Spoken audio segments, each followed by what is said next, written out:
In today's video lecture, your concepts on terminating and non-terminating, repeating decimal expansions will be cleared. So first we'll discuss all the theorems and then we'll discuss about the various problems on the terminating and non-terminating repeating decimal. So the first theorem states that if you consider a rational number is there p by q and you're equating that to x, okay, then that decimal expansion of x is terminating, for example.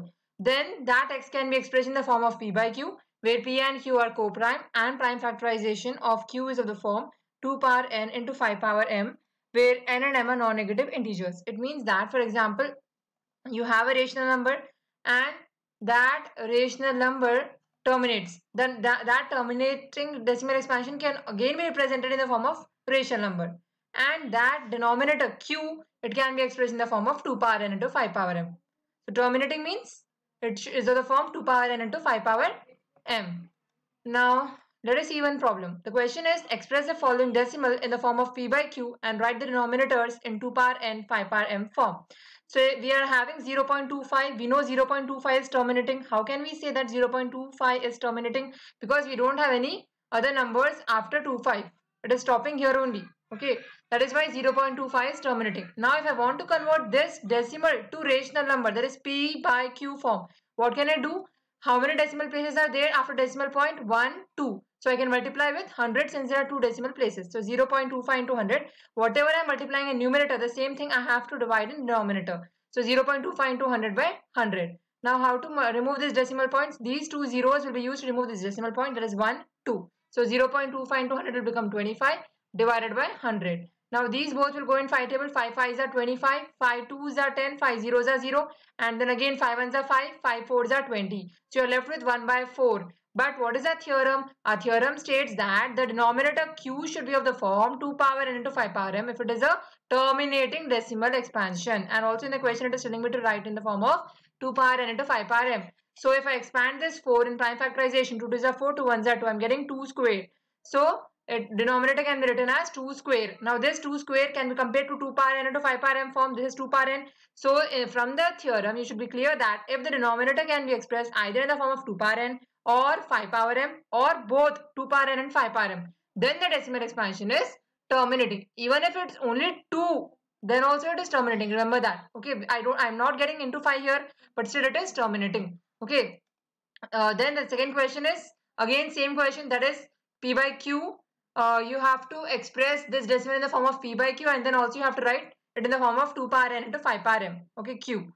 So if you observe this 521.22, again in order to remove this decimal point, 2 places are there. So multiply and divide by 100. Now this point remove 0.12. So 100 you are multiplying.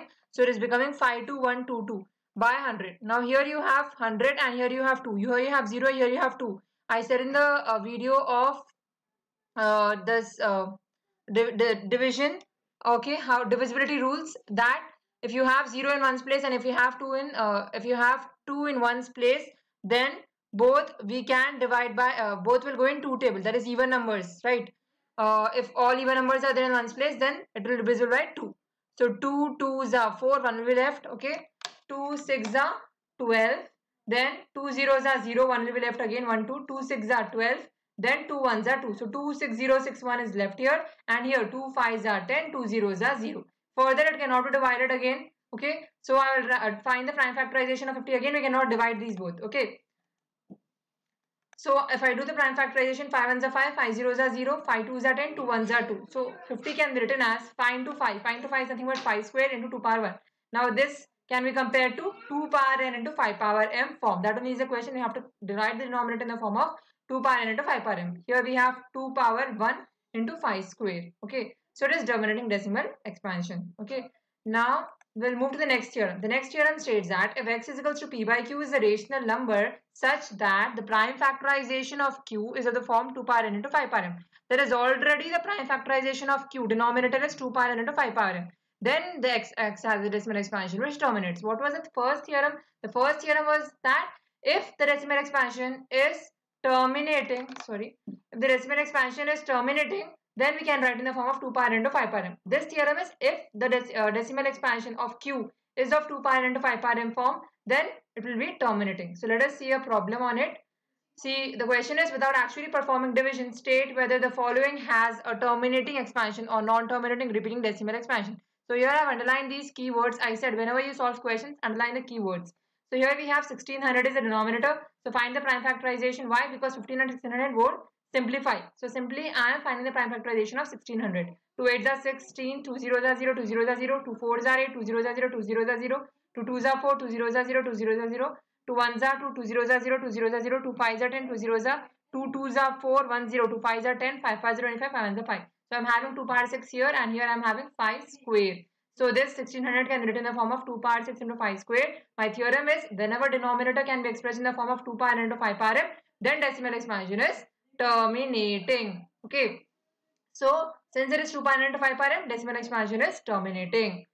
Now in the next question, same question, without actually performing division, you have to state whether the decimal expansion is terminating or non-terminating. So this is the rational number p by q 17 by 8. Now what is the denominator here? The denominator is 8. We know 2 cube is 8. So 8 can be written as 2 cube. Now what is 2 cube? I said whenever you have either 2 power n or 5 power m or both 2 power n and 5 power m, then decimal expansion is terminating. Okay. So even if 2 is there, again decimal expansion is terminating. So here I have only 2 cube. So I'm saying it has a terminating decimal expansion.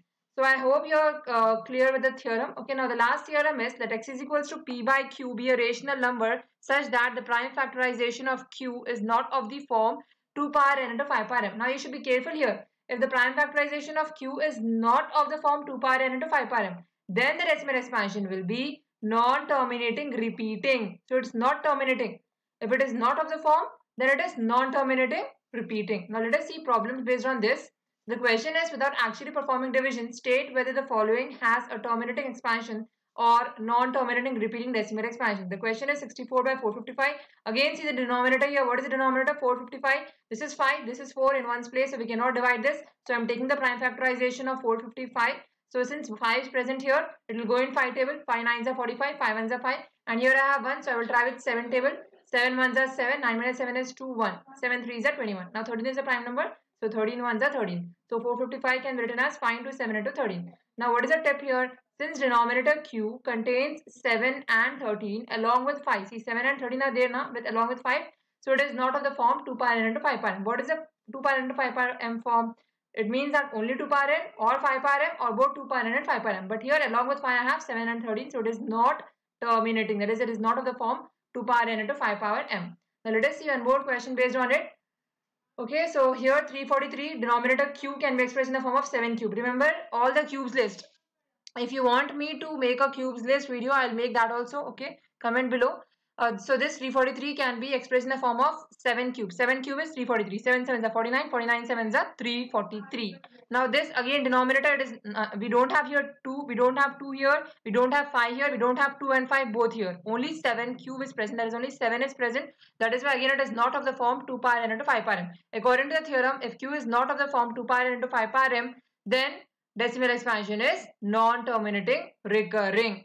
So hope you have understood all the questions, and this video was based on the recommendation of one of my students. I thank her for suggesting me and hope you have understood. If you have any doubt, please comment below. Thank you for watching. Please share the video with your friends and do subscribe if you haven't.